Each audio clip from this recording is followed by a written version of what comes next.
Be me, 32-year-old software engineer. Decent job, decent life. Think I found the one. Meet Sarah at a mutual friend's dinner party 3 years ago. She's cute, works in HR at a tech startup. Seems normal enough.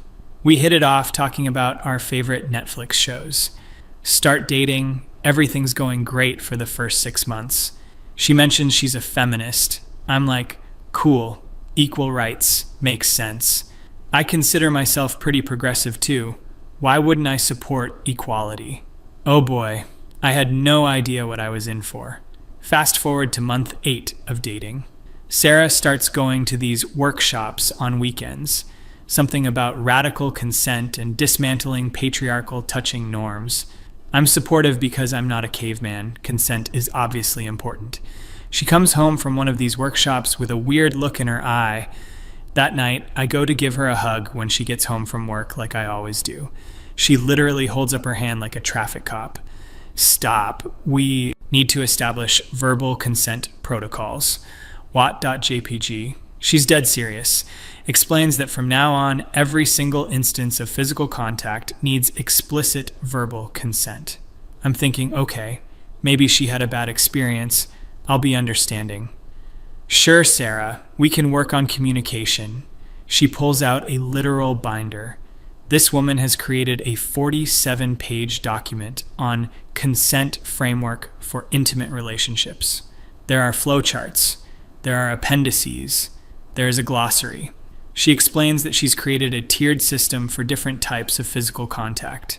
Tier 1, casual touch, hand on shoulder, brief hug, requires green light, safe word. Tier 2, extended touch, long hug, iwao, holding hands, requires emerald wow word. Tier 3, intimate touch, kissing, cuddling, requires jade, mif word. Tier 4, sexual contact, requires forest, pf word, plus a verbal contract, read aloud. I'm sitting there holding this binder like it's a bomb. Sarah, isn't this a bit much? Her face goes red. So, you don't believe in consent? Oh shit, PNG. No, of course I do. I just think we already have good communication. Good communication isn't enough. The patriarchy has conditioned women to accept unwanted touch. But you've never said my touch was unwanted. That's not the point. It's about institutional power dynamics. I'm exhausted and just want to not fight. Agree to try her system. Biggest mistake of my life. The next morning, I wake up and instinctively put my arm around her. She shrieks. Actually shrieks like I'm attacking her. No consent. No consent was given. I'm barely awake, totally confused. She's already out of bed, standing in the corner of the room, breathing heavily. Sarah, I'm sorry, I was asleep. I didn't mean. Intent doesn't erase impact. You need to internalize these protocols. She makes me sit through an hour-long re-education session before work. Make myself the biggest cup of coffee ever. Think maybe she'll calm down after a few days. She does not calm down. If anything, it gets worse. Week 2 of the consent protocols. We're watching TV on the couch, sitting like 2 feet apart. Might as well be in different zip codes. I want to hold my own girlfriend's hand. Hey, Sarah. Emerald? That's the safe word for holding hands. I remembered. She sighs deeply. I'm not in the emotional space for extended touch right now. We literally just sit there watching The Office in silence. This happens every night for a week. I'm starting to feel like I'm living with a roommate, not a girlfriend. Try to talk to her about it. Sarah, I feel like we're losing intimacy. Can we maybe modify the system? She starts crying. Not like gentle tears, full waterworks. I can't believe you're trying to pressure me into touch I'm not comfortable with. I'm not pressuring you, I'm just saying I miss being close to you. That's exactly what pressuring is. You're making me feel guilty. Can't. Win this argument. Don't even try. Month 3 of consent protocols. My buddy Dave asked me to grab beers. I need this so badly. Tell him what's been going on.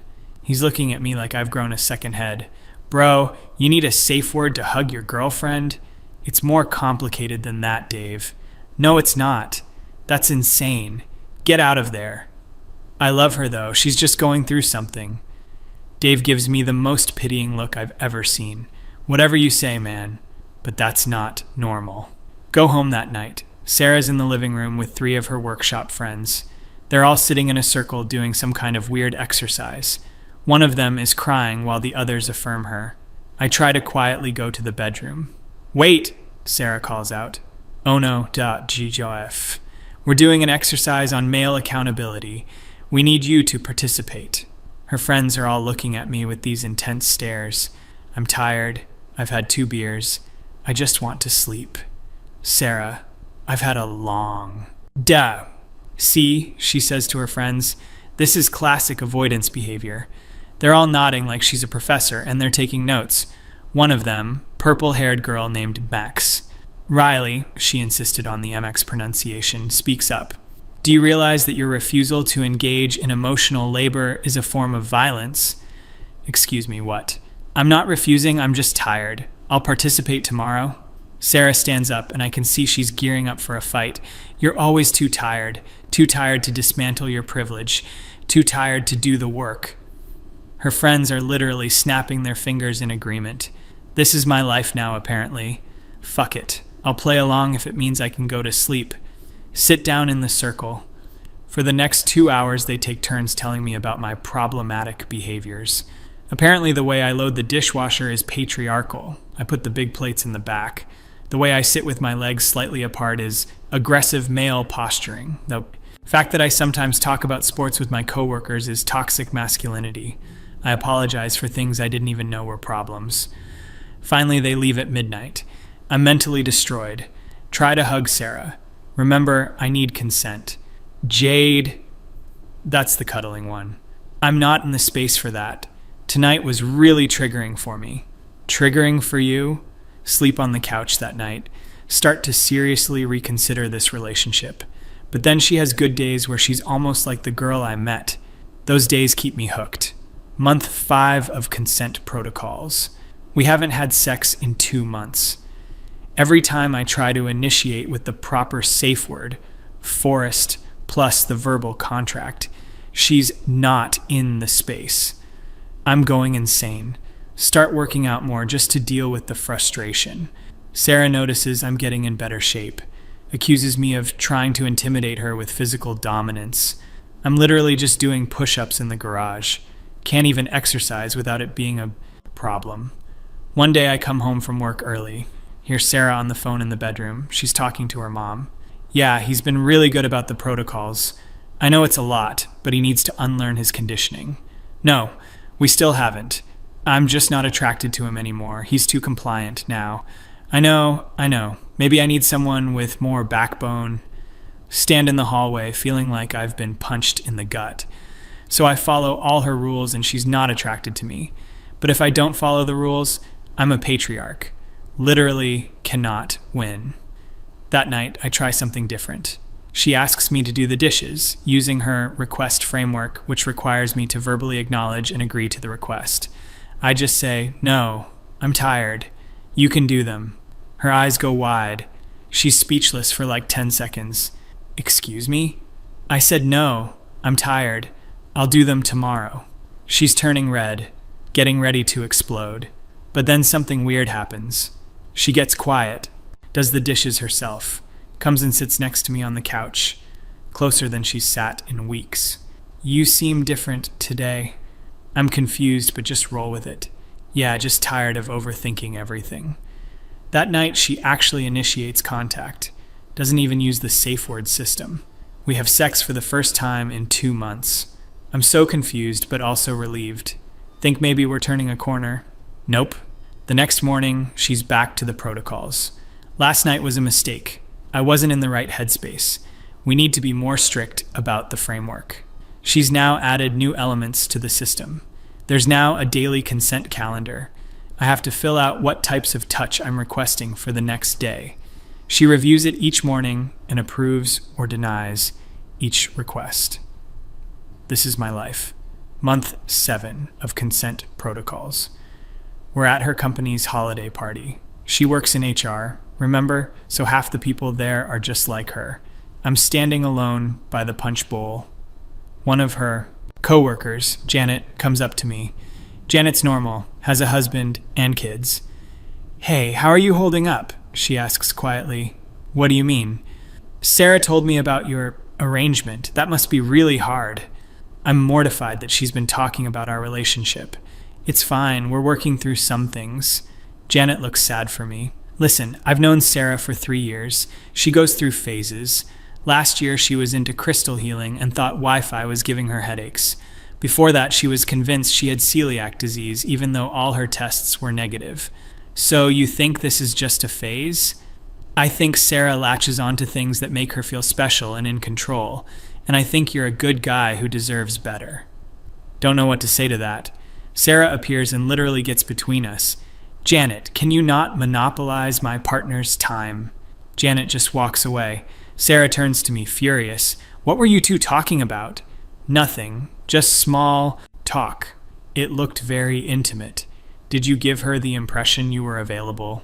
"What?" "No, Sarah, she's married. That doesn't mean she wasn't flirting with you, and you were probably encouraging it." We leave the party early. She doesn't talk to me for 3 days. I'm in hell. Month 9 of consent protocols. Christmas is coming. We're supposed to go to my parents' house. I haven't told my family about the protocols because how do you even explain it?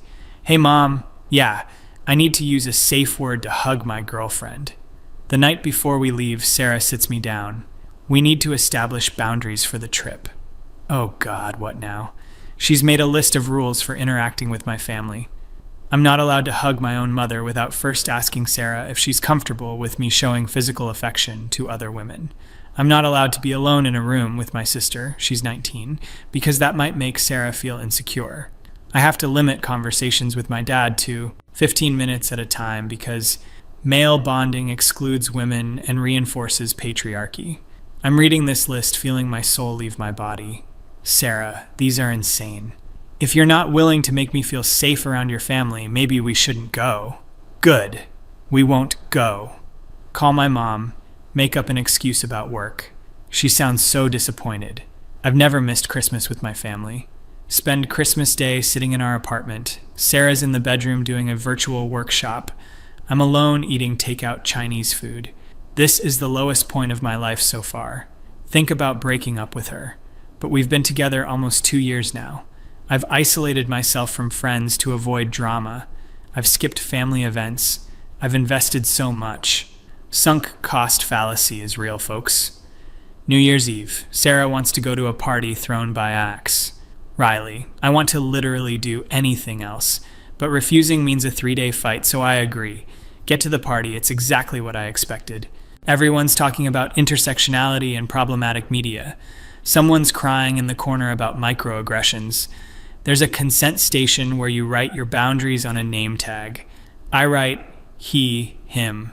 Open to conversation. Sarah writes she, her. Do not touch. Verbal consent required for eye contact. Verbal consent for eye contact. I'm getting drunk. I don't even care anymore. Some guy named Sage starts talking to me about cryptocurrency. Most normal conversation I've had in months. We're just two dudes talking about Bitcoin.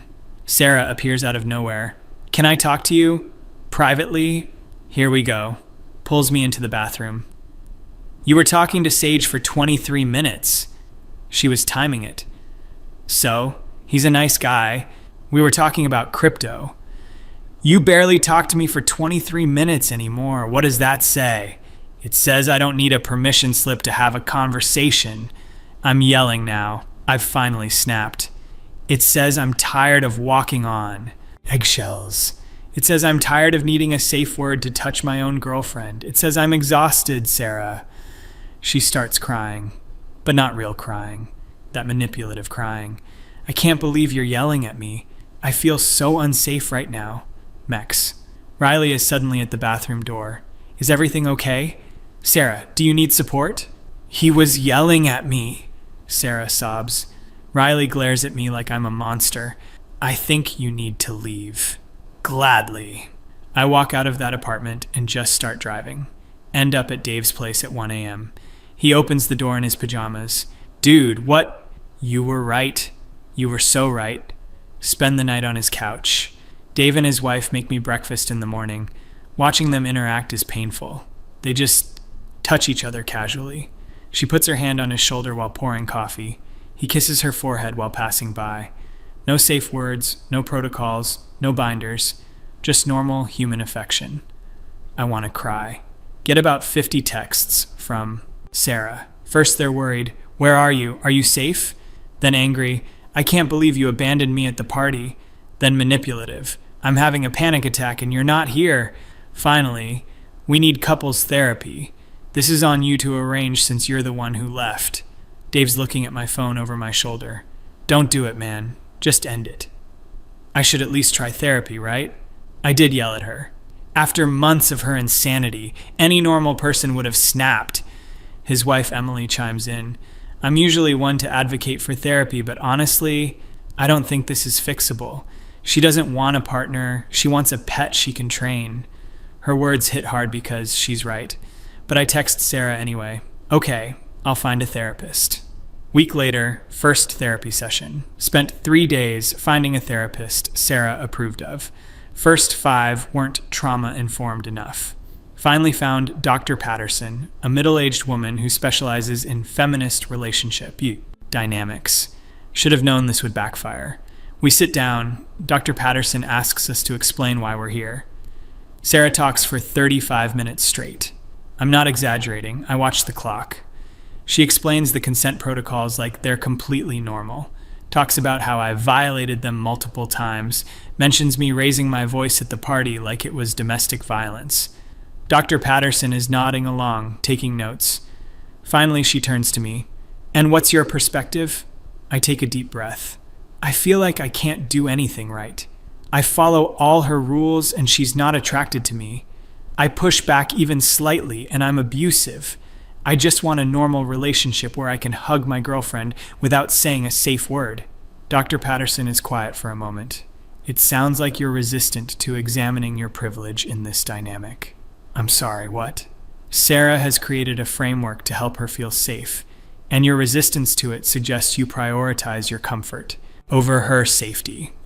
This therapist just met us 40 minutes ago, and she's already on Sarah's side. Sarah's sitting there with this smug look. "See, even Dr. Patterson gets it." The therapist continues. "I think we need to explore why you feel entitled to physical affection without proper consent protocols." I don't feel entitled. I just think a relationship should have some spontaneity. Spontaneity is often a code word for ignoring boundaries. I'm paying $200 an hour for this.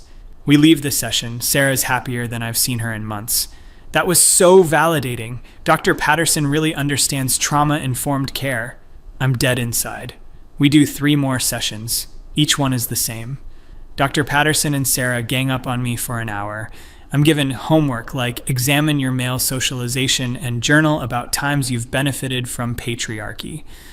After the 4th session, I tell Sarah I don't want to continue. Of course you don't, because it's working, and you don't like what you're learning about yourself. It's not working, Sarah. Nothing's changed. Everything's changed. You're finally being held accountable. That word, accountable, I've grown to hate it. February, month 11 of consent protocols. Valentine's Day is coming. I don't even want to celebrate, but I know not doing anything will be worse. Plan a nice dinner, buy flowers, get her a gift. She opens the gift, a necklace she mentioned wanting. Her face falls. "You bought me jewelry?" "Yes. You said you liked it when we saw it at the mall." Jewelry is a patriarchal symbol of ownership. Men give women jewelry to mark them as property. The necklace cost me $300. I'm so tired. "I just wanted to get you something nice for Valentine's Day." Valentine's Day is a capitalist, heteronormative construct designed to enforce traditional relationship hierarchies. We sit in silence at the restaurant. Don't even eat, just push food around our plates. The couple next to us is laughing and holding hands. They look so happy. I want to be them. We go home. Sarah goes straight to bed. I sit in the living room until 3 a.m. Something breaks in me. I finally admit to myself that this isn't going to get better. She doesn't want to get better. She wants to be right more than she wants to be happy, and she definitely doesn't care if I'm happy. The next morning, I start looking up divorce lawyers. Wait, we're not married. This should be easier. I start looking up how to break up when you live together. Our lease is up in 4 months. I can make it 4 more months, right? Narrator, he could not make it 4 more months. Week later, something happens that forces my hand. Come home from work, Sarah's in the living room with her laptop. She's got this weird look on her face. We need to talk. I sit down, nervous. I've been doing a lot of work on myself, she starts. Oh God. And I've realized that monogamy is a tool of the patriarchy. Here we fucking go. I want to open our relationship. I just stare at her. You want to see other people. I want us both to see other people. I've been reading about ethical non-monogamy, and it really resonates with me. Sarah, we haven't had sex in 6 weeks. We can't even hug without a safe word. And you want to add more people to this? That's exactly why we should open it up. Clearly our needs aren't being met. We can find others who are more compatible while still maintaining our connection. I'm actually laughing now, like genuinely laughing. It's either that or cry. What's so funny, she demands. Connection? What connection? We don't have a connection anymore. We have a legal contract that requires verbal consent for eye contact. She stands up, angry now. I knew you wouldn't be evolved enough for this conversation. Evolved? You think this is about being evolved? Sarah, this is about you wanting to sleep with other people while keeping me around as your emotional punching bag. That is not... Yes, it is. Admit it. You're already interested in someone. Her face goes red. Bingo. There's a person in my workshop, MX River. We've been connecting on a deep emotional level. Mex River. Of course it's Mex River. I don't even know who that is, but it doesn't matter. They're all the same. So, what? You want my permission to sleep with Mex River? I don't need your permission. I'm an autonomous human being. I'm just being ethical by telling you. How kind of you. We stare at each other. 3 years together, and it's come to this. I want to break up, I say. The words hang in the air. Sarah's expression cycles through shock, anger, and then something I didn't expect. Panic. What? No. We just need to work through this. There's nothing to work through. This relationship is dead. It's been dead for months. She starts crying. Real crying this time. But I love you. We can fix this. I'll relax. Some of the protocols. Some of them? Sarah, they shouldn't exist in the first place. Don't leave me. Please, I'll change. We can go back to how things were. She's literally on her knees now. The same woman who needed a safe word for hugs is clutching at my legs. Sarah, stop. It's over. I'll sleep on the couch until we figure out the apartment situation. She's full on sobbing now. Part of me feels bad. Most of me feels relieved. The next few days are tense. Sarah oscillates between begging me to stay and screaming at me for abandoning her. She tells all her workshop friends. I start getting messages from people I've never met. MX. Riley, you're really going to leave her when she's at her most vulnerable? Typical male behavior. Someone named Star. I hope you know you're literally committing emotional violence. Mex River, the one she wanted to sleep with. She deserves so much better than you. I block all of them.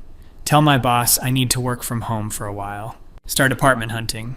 Find a decent 1-bedroom across town. It's smaller and more expensive, but I don't care. I need out. Tell Sarah I'm moving out at the end of the month. Not waiting for the lease to be up. I'll pay my half until then, but I can't stay. She threatens to sue me for what? I don't know. Then she threatens to hurt herself. I call her mom. Her mom, who I've met twice, sounds exhausted. She's doing this again. Again.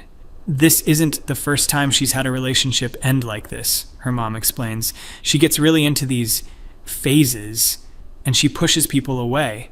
Then she falls apart when they leave. Why didn't you warn me? Would you have listened? You seemed happy at first. I hoped she'd grown out of it. Her mom agrees to come stay with Sarah for a few days. I feel slightly less guilty about leaving. Moving day comes. I've packed all my stuff. It's not much. We didn't really combine our lives that much. Guess the consent protocols prevented that too. Sarah's in the bedroom, won't come out. Her mom's there, helps me carry boxes. For what it's worth, her mom says, you lasted longer than the others, and you were kinder about leaving. Don't know how to respond to that. Drive to my new apartment, it's empty and quiet. I order pizza and eat it sitting on the floor. My phone won't stop buzzing. Sarah is sending walls of text. Then she's apologizing. Then she's angry again. Then she's listing all my faults. Then she's begging me to come back. I turn off my phone, eat my pizza in silence. It's the most peace I've felt in a year. Week later, I'm starting to feel human again. Bought a couch, hung up my posters, been hanging out with Dave again. He's just happy to have his friend back. You look better, man. Like you were looking actually sick there for a while. Realize I've lost 15 pounds from stress. Start eating properly again. Start sleeping normally. It's amazing what leaving a toxic relationship will do. Get a message from Janet, Sarah's coworker. Hey, I heard what happened. Good for you for getting out. Want to grab coffee sometime? We meet up. She's genuinely nice. Tells me more about Sarah's history. Apparently she did this same thing to her ex before me. Created elaborate rules and systems, pushed him away, then fell apart when he left. She's not a bad person, Janet says. She's just deeply insecure and copes with it by trying to control everything. That doesn't excuse what she did. No, it doesn't. I just thought you should know that it wasn't about you. That actually helps. Been blaming myself, wondering if I was the problem. Month after the breakup. I'm doing okay. Been on a few dates. Nothing serious, just remembering what it's like to interact with normal people. Went on a date with a girl named Amy. We're at dinner, conversations flowing. She laughs and touches my arm while telling a story. I don't flinch. I don't ask for a safe word. I just exist in the moment. It feels revolutionary. She notices me smiling. What? Nothing. Just thank you for being normal. That's a low bar, she laughs. You'd be surprised. Get a text from an unknown number. It's Sarah, from a new number since I blocked her old one. I saw on Instagram you're dating someone. Already? After everything we had? How did she find my Instagram? I made it private. Realize one of my friends must still follow her. Doesn't matter. I don't respond. She sends another message. You're going to do the same thing to her. You're going to make her feel unsafe and leave when she tries to establish boundaries. That's who you are. This would have destroyed me 2 months ago. Now I just feel sad for her. Block the new number. Delete Instagram for good measure. 2 months after breakup. Running into people who know Sarah. They've heard her side of the story. In her version, I was controlling and abusive. I refused to respect her boundaries. I yelled at her constantly. I isolated her from her friends. It's all lies, but I don't have the energy to fight it. Dave wants to confront her. Bro, she's telling people you were abusive. You can't let that stand. What am I going to do, Dave? Post a rebuttal on Facebook? Get into arguments with people who've already made up their minds? So you just let her trash your name? The people who matter know the truth. Everyone else, fuck 'em. He's not happy, but he respects it. Honestly, I just want to move on. 3 months after breakup. I'm seeing Amy regularly now. It's not serious yet, but it's nice. She's a graphic designer, funny, emotionally stable. We're watching a movie at my place. She cuddles up next to me without asking. Just naturally, like a normal human being. I put my arm around her. No safe word needed, no protocol, no binder. Just two people enjoying each other's company. She looks up at me. You okay? You seem tense. Yeah, sorry, just not used to this being easy. What being easy? This. Just being close to someone without it being complicated. She sits up, concerned. Your ex really did a number on you, huh? I've told her bits and pieces. Yeah, but I'm getting better. She kisses me. Soft, sweet, uncomplicated. Take your time, she says. Nearly cry from the kindness. 4 months after breakup. Get an email from Sarah. Subject line, I'm sorry. Debate whether to even open it. Curiosity wins. It's long, rambling. She's been in real therapy, her words. Not the feminist one who validated everything, but an actual therapist who's calling her out. She's been diagnosed with borderline personality disorder and severe anxiety. She's on medication now. She's sorry for how she treated me. She understands now that the protocols were about her need for control, not actual safety. She hopes I'm happy. She's working on herself. Won't bother me again. I read it 3 times. Part of me wants to respond, wants to say thank you, or I'm glad you're getting help, or I hope you find peace. But I know that any response opens a door, and that door needs to stay closed. I delete the email, feel a weird mix of sadness and relief. She's getting help, that's good, but she's not my responsibility anymore. 6 months after breakup. Dave's having a BBQ. I'm actually excited about social events again. Amy's coming with me. We're in a good place, talking about making it official. Get to Dave's, there's like 20 people there. Music, beer, burgers on the grill. Dave pulls me aside. So, don't freak out, but Emily invited Janet, and Janet mentioned she might bring Sarah. My stomach drops. What? Why? They're friends. Emily didn't think it through. I told her not to, but you know how she is about including everyone. Is Sarah here? Not yet. Look, if she shows up and you want to leave, we leave. Bros before, whatever. Appreciate him, but decide to stay. I'm not running anymore. About an hour later, Sarah shows up. She looks different, hair shorter, dressed more casually. Looks healthier, actually.